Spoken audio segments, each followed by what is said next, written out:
لیکن مجھے ان روپوں کی ضرورت نہیں۔ پتہ نہیں وہ روپے دیکھ کر کیوں خوفزدہ ہو گئی تھی۔ جب ضرورت پڑے تب انہیں خرچ کر لینا۔ میں نے روپے اس کے ہاتھ میں تھما دیے تھے۔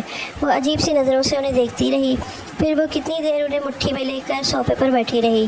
اس رات میں اسٹڈی میں بیٹھا کچھ فائلیں دیکھ رہا تھا جب اچانک مجھے کافی کی طلب ہونے لگی تھی۔ ملازم 2 گھنٹے پہلے ہی کافی دے کر گیا تھا اور عام طور پر میں رات کو کافی کا صرف 1 کپ ہی پیا کرتا تھا، مگر اس رات مجھے بہت کام کرنا تھا، اس لیے میں کافی بنانے کے لیے خود کچن میں چلا گیا۔ ملازم اس وقت اپنے کوارٹرز میں جا چکے تھے مگر کچن کی لائٹ آن تھی۔ مجھے یاد آیا کہ مہرین اس وقت کچن میں ہوگی۔ وہ رات کو کچن خود صاف کرنے کے بعد ہی کمرے میں جایا کرتی تھی۔ میں نے سوچا میں اسے کافی بنانے کے لیے کہہ دوں گا۔ میں کچن میں داخل ہوا تو پہلی نظر میں وہ مجھے وہاں نظر نہیں آئی، مگر گردن گھمانے پر مجھے وہ نظر آ گئی تھی۔ ڈائننگ ٹیبل کی دوسری طرف وہ دیوار سے ٹیک لگائے زمین پر بیٹھی ہوئی تھی۔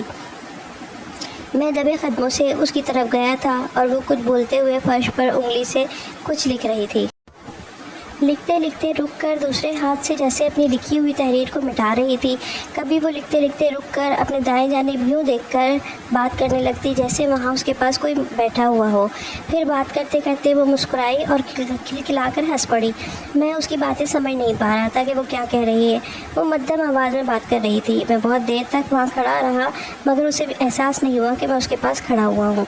وہ اسی طرح فرش پر لکھتی مٹاتی اور دائیں جانب دیکھ کر باتیں کرتی رہی۔ میں بے یقینی کے عالم میں وہاں کھڑا اسے دیکھتا رہا۔ پھر میں نے اسے آواز دی تھی۔ پہلی آواز پر وہ میری طرف متوجہ نہیں ہوئی مگر دوسری آواز پر وہ ایک دم ہڑبڑا گئی تھی۔ اس نے نظر اٹھا کر مجھے دیکھا اور پھر فخر چہرے کے ساتھ کھڑی ہو گئی۔ مجھے فوری طور پر سمجھ نہیں آیا کہ میں اسے کیا کہوں، اس سے کیا پوچھوں۔ مجھے کافی چاہیے۔ کچھ دیر اسے دیکھتے رہنے کے بعد میں نے اسے کہا تھا۔ وہ سر ہلا کر خاموشی سے کوکنگ رینج کی طرف بڑھ گئی۔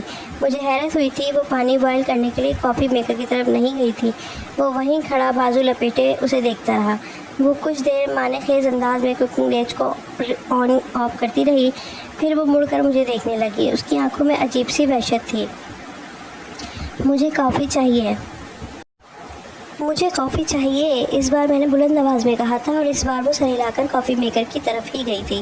اسے نکال کر وہ سوئچ بورڈ کے پاس لیپ پر لے گئی تھی۔ پھر کچھ دیر تک وہ جیسے یاد کرنے کی کوشش کرتی رہی کہ اسے کیا کرنا ہے۔ پھر وہ سنک کے پاس لگے فلٹر سے پانی لینے کے بجائے فریج کے پاس گئی تھی اور وہیں سے اس نے پانی کی بوتل نکال لی تھی۔ پھر اس نے اس بوتل سے کافی میکر میں پانی ڈالا تھا۔ اس نے کافی میکر کو پانی سے تقریباً بھر دیا تھا۔ پھر اس نے کافی کا جار اور 1 کپ لا کر ڈائننگ ٹیبل پر رکھ دیا مگر اس نے کافی میکر کو آن نہیں کیا اور اس کے پاس کھڑی رہی۔ مہرین، تم نے کافی میکر کا سوئچ آن نہیں کیا۔ اس نے میری ہدایت پر فوراً سوئچ بورڈ پر لگا سوئچ آن کر دیا، یہ دیکھے بغیر کہ اس نے کافی میکر کا پلگ بھی ابھی تک ساکٹ میں نہیں لگایا تھا۔ رہنے تو مجھے کافی نہیں چاہیے، میں اسے یہ کہہ کر کچن سے واپس آ گیا تھا۔ وہ غیر دماغی کی حالت میں تھی اور ایسا میں نے پہلی بار دیکھا تھا۔ اسٹڈی میں آ کر میں کافی دیر تک پریشانی کے عالم میں بیٹھا رہا۔ میری سمجھ میں نہیں آ رہا تھا کہ میں کیا کروں۔ میرے ذہن سے فائلیں نکل چکی تھیں۔ کافی دیر تک اسٹڈی میں بیٹھے رہنے کے بعد جب میں اپنے کمرے میں آیا تو وہ سو چکی تھی۔ میں بھی خاموشی سے بیڈ پر لیٹ کر سونے کی کوشش کرنے لگا۔ صبح وہ بالکل نارمل تھی۔ میں اس کی اس حرکت پر بڑے غور سے دیکھتا رہا مگر اس کے کسی بھی کام میں رات والی غائب دماغی کی جھلک نہیں تھی۔ وہ اسی طرح سے کام کر رہی تھی جیسے پہلے کیا کرتی تھی۔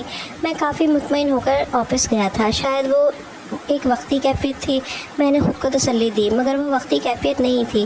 وہ جب بھی اکیلی ہوتی تھی وہ خود سے باتیں کرنا شروع کر دیتی تھی، یا اگر خاموش بیٹھی ہوتی تھی تو کئی گھنٹے وہ ایک ہی چیز پر نظر جما کے بیٹھی رہتی تھی، پھر ایک دم سے اسے چیزیں بھولنے لگی تھیں۔ وہ سامنے رکھی چیز کو بھی تلاش نہیں کر پاتی تھی اور اسے کونے خدروں میں ڈھونڈتی رہتی تھی۔ میری پریشانی میں دن بدن اضافہ ہوتا جا رہا تھا۔ اسے معاف کر دینے سے پہلے اس کا یہ حال ہوتا تو میں بہت خوش ہوتا، بہت سکون ملتا مجھے، کیونکہ یہی مکافات عمل تھا، مگر اب اسے اس حالت میں دیکھ کر مجھے خوشی نہیں ہوئی تھی۔ میں اب اسے مصروف رکھنے کے لیے کسی نہ کسی بہانے اسے مخاطب کرتا رہتا تھا تاکہ اس کا ذہن مصروف رہے۔ پھر ایک دن اس کے لیے میں کچھ کپڑے لے کر آیا تھا اور میں نے اسے کہا تھا کہ وہ ان میں سے کوئی لباس پہن لے۔ اس نے خاموشی سے میرے حکم کی تعمیل کی تھی اور ایک لباس بدل کر آ گئی تھی۔ 2.5 سال بعد پہلی بار اس نے کوئی نیا لباس پہنا تھا۔ پھر مجھے اسے کچھ کہنے کی ضرورت ہی پیش نہیں آتی تھی۔